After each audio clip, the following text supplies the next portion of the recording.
আগের পার্টে তোমরা দেখেছিলে আমি মায়ের জন্য লাঞ্চ থালি বানিয়েছিলাম।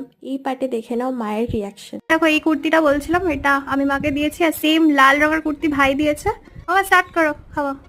প্রথমে প্রথমে এগুলো খেয়ে বলো কেমন হয়েছে। তাওয়া ফ্রাইটা মশলাতে এই যে কি করে তুমি ভালো করে দিতে মতো। তাওয়া ফ্রাইটা খাও এবার, মশলাটা খাও। দুটো খাবো না কিন্তু। খাও না, ভালো ঝাল ঝাল দারুণ হয়েছে রে এটা। ওটাতে লেবু দিলে আরো ভালো লাগতো, লেবুটা আর কাটা হলো না। সুন্দর না বেশ কচুটা। এবার হ্যাঁ,